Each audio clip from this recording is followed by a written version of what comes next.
Hello everyone, welcome to the sixth episode of SunnySide's Devstreams.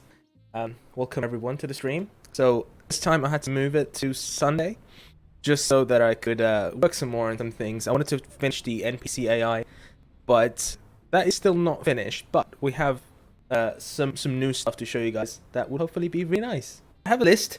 This time the list is actually bigger than ever. So look at that. All the stuff to show you guys this time. As you know, we are still sorry about that. We're still preparing for the demo. We're still working on the demo. A lot of the systems are in place, so I'm really excited to show you guys. We have a lot of art assets, we have a lot of 3D assets. There's just a lot of goodness.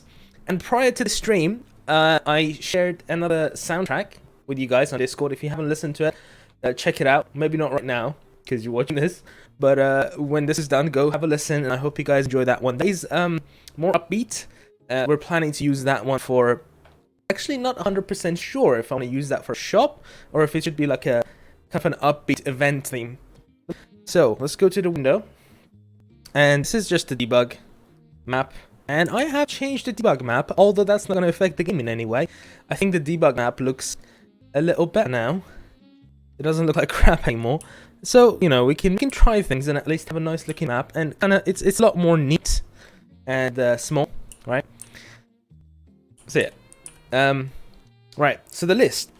The first thing I want to show you guys is the wind system.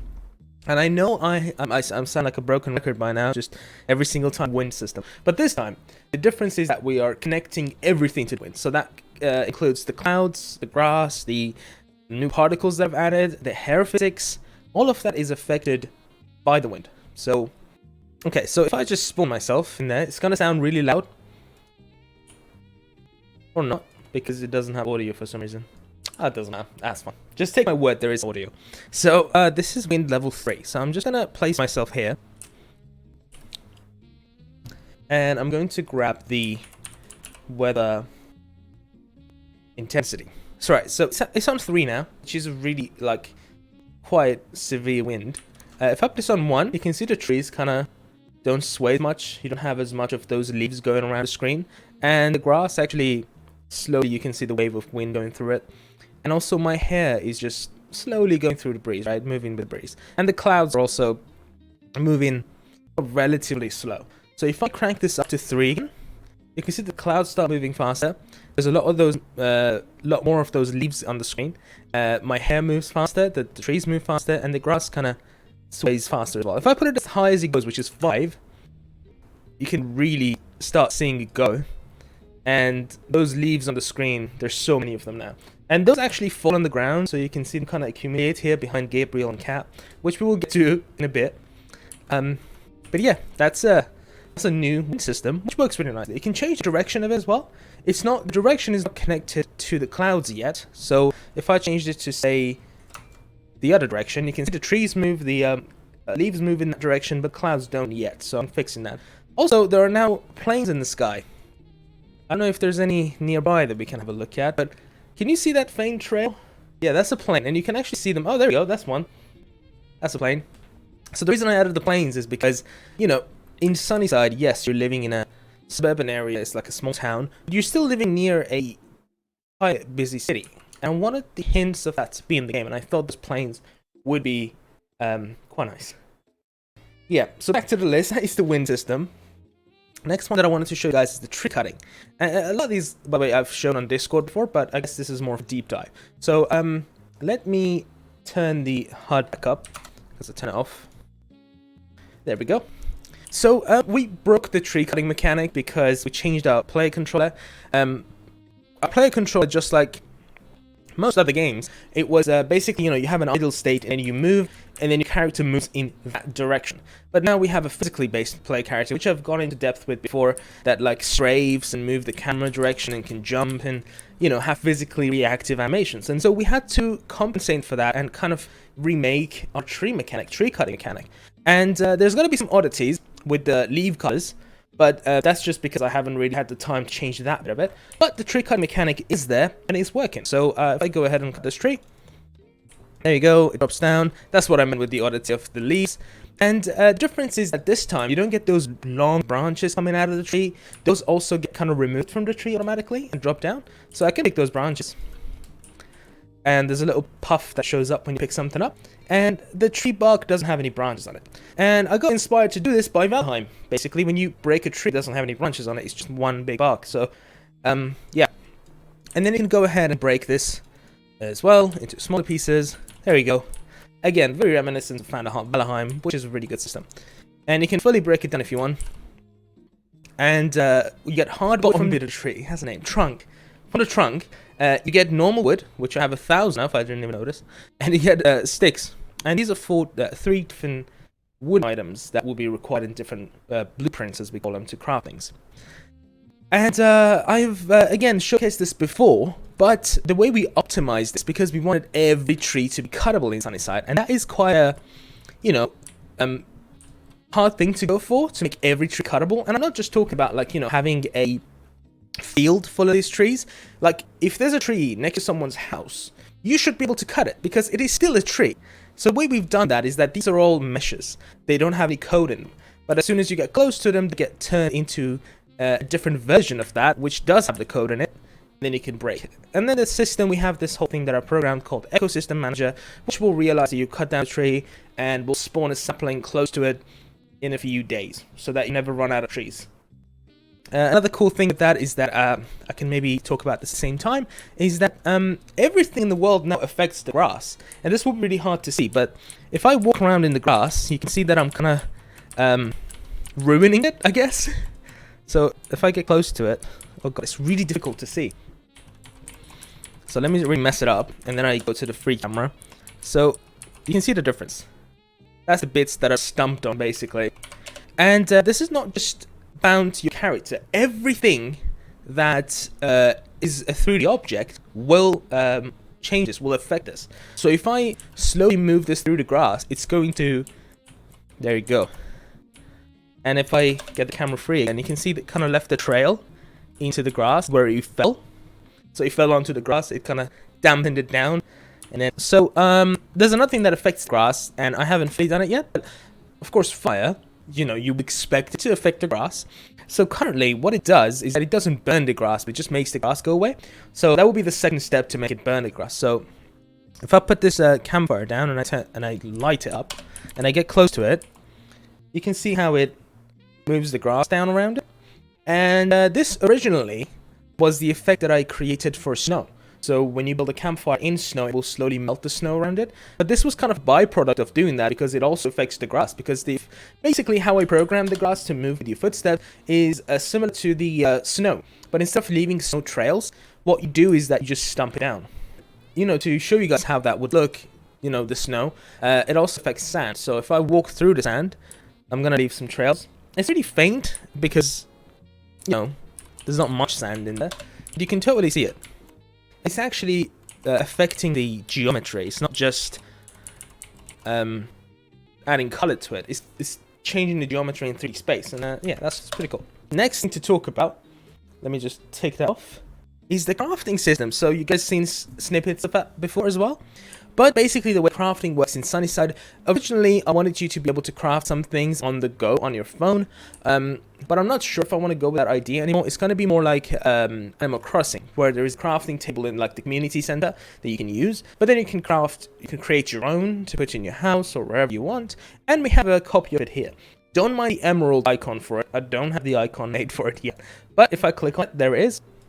And you can also see our item placer in action as well. So I'm going to move it and put it down wherever it will allow me. There we go.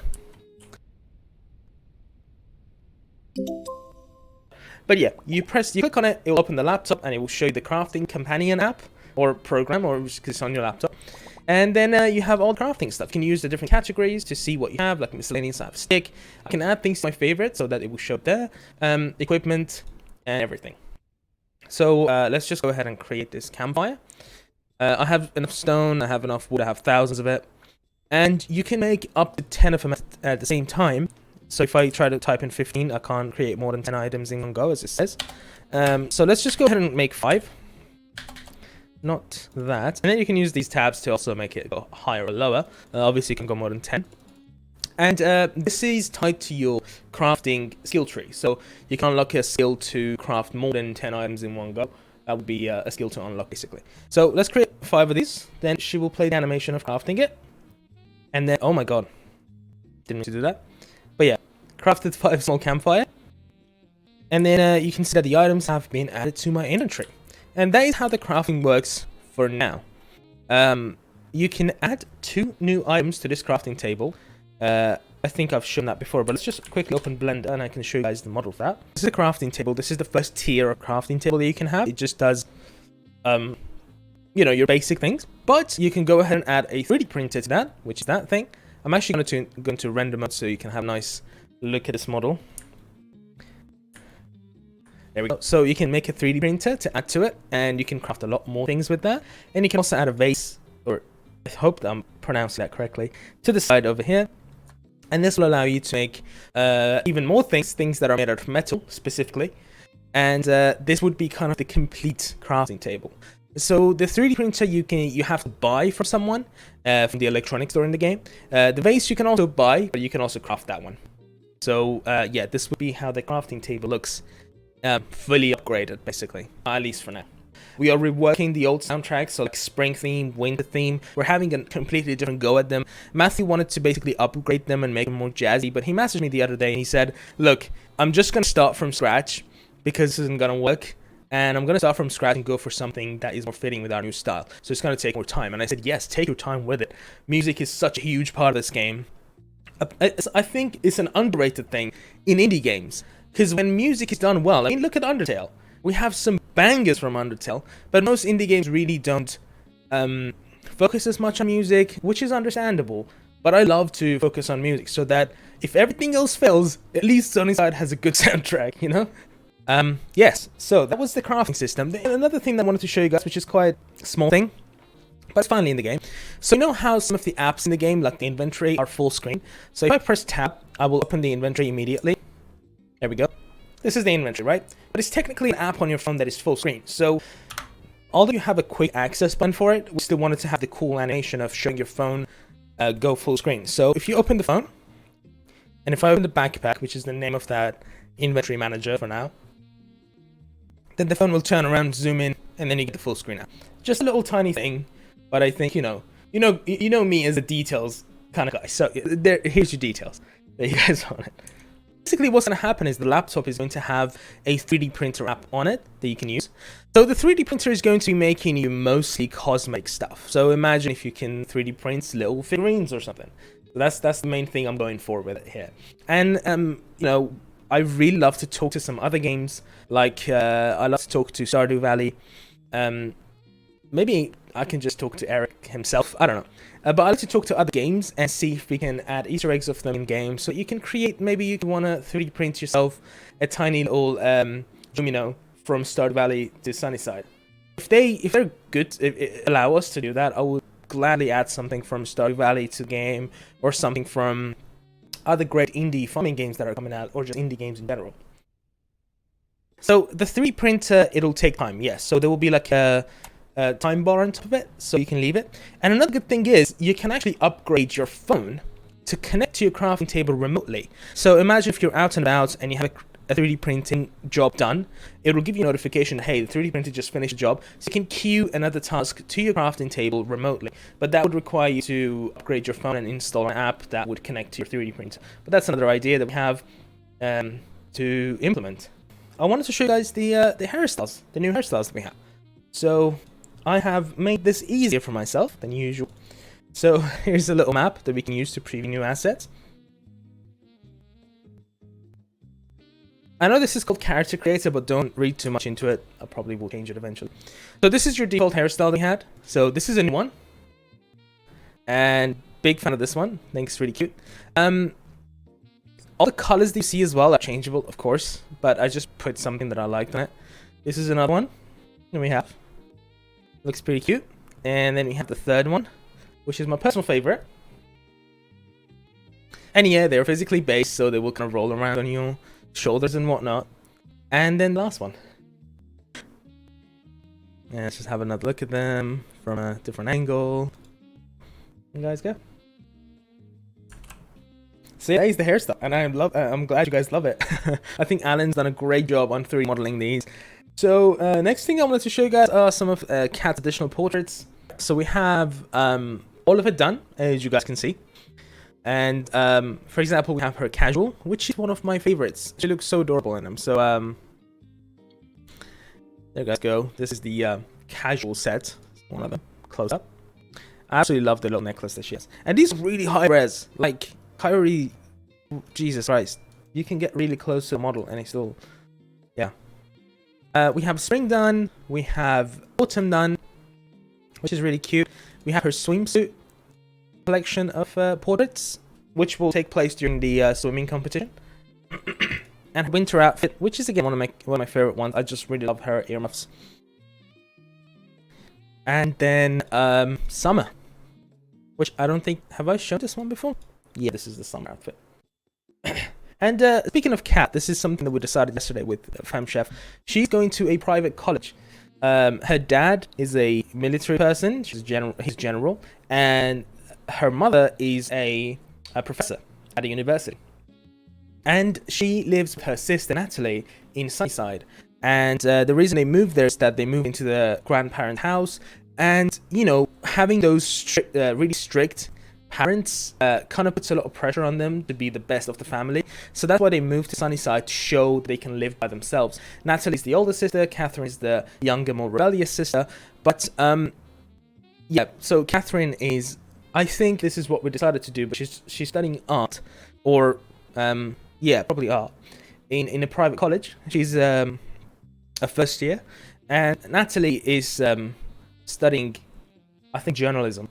And she is, she's a senior. She's basically studying from her master's degree. So she's like 20 years old. Catherine is 18. And, you know, just generally, especially with what's been happening with Genshin, I like to keep all of the characters that are romanceable very clearly adults. You know, I don't like that thing that, you know, anime does this a lot. They show a clearly underage character and they're like, oh, she's actually not that old. She's actually old enough. I'm like, no, it's not. You're trying. So yeah, we want them to be clearly adults. So there we go. And then now we have Gabriel's models to show you guys. So this is Gabriel's spring model. And of course, these are modeled after the concept art that we had for her. Just move it a little further back. There we go. That's a good place. There's actually a turntable mode. That's cool. It's not so bad. I never knew Unreal really had that, but there we go. And yeah, so that's Gabriel Spring. We have Gabriel Autumn. Yeah. Summer attire for him, which is the one that you guys seen before. Swimsuit attire, because he will actually he'll be in the swimming competition. I don't think he would participate in the swimming competition, but he'll just be there because he loves swimming. And this is his winter outfit, which is probably my most favorite out of all of them. And these are all rigged to our same skeleton that we've been using for pretty much everybody. So if I open one of these idle animations, that one, you can just apply, for example, Gabriel Winter to it, and it'll look fine. There. I thought you guys would really enjoy this pose. Let's try a different outfit. Try a different one. Nice. Try spring. Yeah. Don't take screenshots. Or take screenshots, I don't care. I wanted to show you guys Gabriel's portraits. And I don't think I'm gonna spoil it. I don't think I'm gonna tell you guys what will happen to Gabriel. What will happen to Gabriel's portraits throughout the course of the game. Gonna leave that one hidden. There are 3 versions, and there's a reason for that. So when you play the game, get to know Gabriel. You know, even if you're not gonna marry him, just become his bestie, because he could really use one. And it'll affect his portraits throughout the game. Even if he has an icon on the menu, we have 2 versions of it, because things will change. Don't worry, nothing's gonna happen to the beard. The beard is here to stay. Since we're talking about Gabriel, you know Gabriel runs the barn at SunnySide. So we actually had a model for the barn, but I think I'm going to rework it. I don't even have it here because it was not finished. But one thing that we've decided to do is to make unique looking menus for every vendor in the game. So what I mean by vendor is basically every shop in the game. We're basically doing this because of Persona. And I have some parallels to show you guys in Persona. So basically, you know how we have a shop in the menu, right? You click on the shop, it'll open up a menu, and then you can buy things. And usually, what most games will do is that you have a default looking menu for every shop. They might have a different name for the shop at the top, but they will look mostly the same. Now, if you have a look at what Persona does, this is, for example, the gun shop in Persona. Completely different looking than the medic in Persona. So what I love about this design is that this medic store is supposed to look like a prescription, this little menu. And in here, it's supposed to look like a shooting range. And it works really well because they have their own theme. So this is what we decided to do for SunnySide. We decided to create unique looking menus and different themes for every shop. So Gabriel's shop will have a completely different looking menu. The electronic shop will look, again, really different. Fonts will look different. Menus will look different. And again, it's at the heart of having a very stylized looking game. This is kind of like work in progress for it. But the main thing is that the barn menu literally has a barn door as the background. So if I hide this layer, you can see that that's the barn door. And the menu is like a scrap piece of paper that has all the items that they have saying, and this is your confirmation button, and there's a little logo. And you know, just like Persona, I even commissioned Kairi to work on making a Gabriel silhouette looking thing to have in this empty space. And one thing that really makes this kind of UI pop is good animation. So what I'm trying to say is that the animation makes this look nice. And yes, my voice is still coming through. So you have all of your items here. It's not fully programmed yet, but you have all the items for sale. You have your different categories in there. This is your shopping cart. So whenever you choose something from there, it will go in there. And then when you're done, you go ahead and confirm that. I commissioned Kaori to make a silhouette of Gabriel so that we can put here. And then he will even have a text box over there that says, hey, what do you need today? Or, you know, if you're trying to buy chicken and if there's not enough space in your coop, he'll be like, you don't have enough space in your coop, mate. Probably not in that tone, but you get what I'm saying.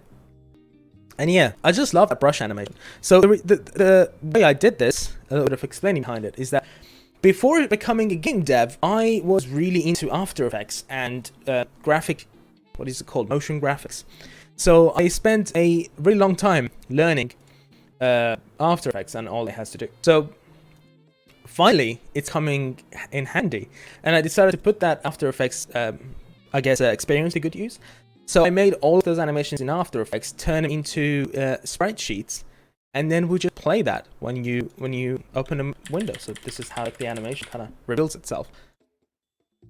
And yeah, I think it helps making a really stylish game that is, I hope, reminiscent of the good style and design of Persona. It's gonna be fun cutting out this video to put on YouTube because of how much my voice broke. Anyway, so yeah, the last thing I wanted to talk to you about are some stuff that we're gonna be doing this week in the future. The first thing that we're working on next week is the cooking system, because it's integral to the game. It's one of the big game loops of the game. One of the big mechanics of the game is the cooking.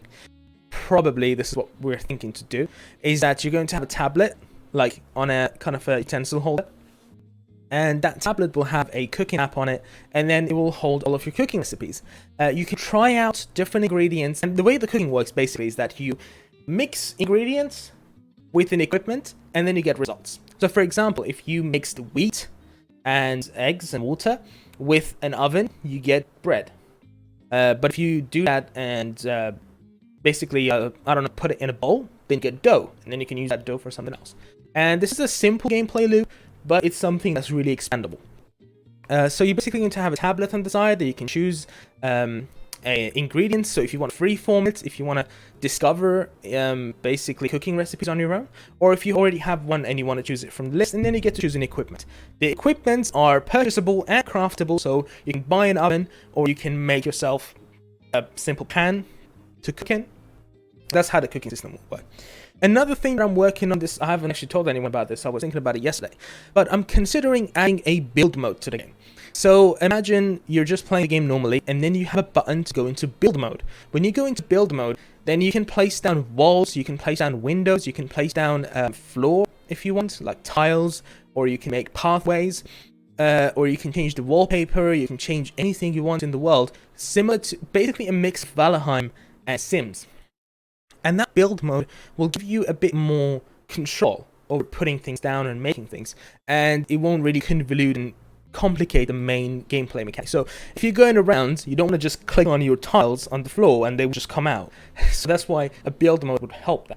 So that build mode also means that, unlike many other games of this genre, we are not going to give you a house to begin with. So instead of having a house, you know, pre-built for you that you can upgrade, you will just have a tent in the place that you bought, and then you have to make your own house yourself. So you put down the base of wall, you put your bed wherever you want it to be, and this raises the question: so how are we going to handle upgrading? So for example, in many farming games, you can't have a kid unless you have a second bedroom. Well, it's simple. You just need to have a kid's bed in your house, and that will solve it.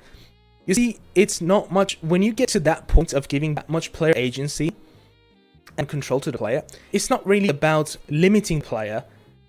So you're limited to not having a kid in most other games because your house is not upgraded. That's kind of like how they hold you back. But when you have that much control, it becomes more of a choice. You know how when you're playing Sims, you just choose to have a kid or not? And that's how we want SunnySide to be as well. We don't want having a kid to become this really huge late game thing, because we already have a lot of systems that are rewarding enough. So having a kid or not would be more of a choice. And the same thing would be the kitchen. In most other games, you have to get a kitchen upgrade. But in SunnySide, it would be the limitation would be put on the equipment. So you can create a kitchen right away if you want, but you won't be able to buy an oven right away because you don't have enough money.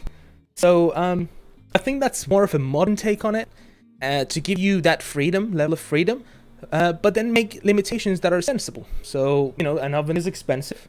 You need a better oven, or you need to have better cooking skills to be able to cook them. And that's about it, guys. I don't have anything else to show you guys. Go listen to the soundtrack. Let me know what you think. Join the Discord server if you haven't yet. It's pretty cool. We have a lot of people there. But yeah, thank you all for coming, and I will see you all in the next stream. Take care.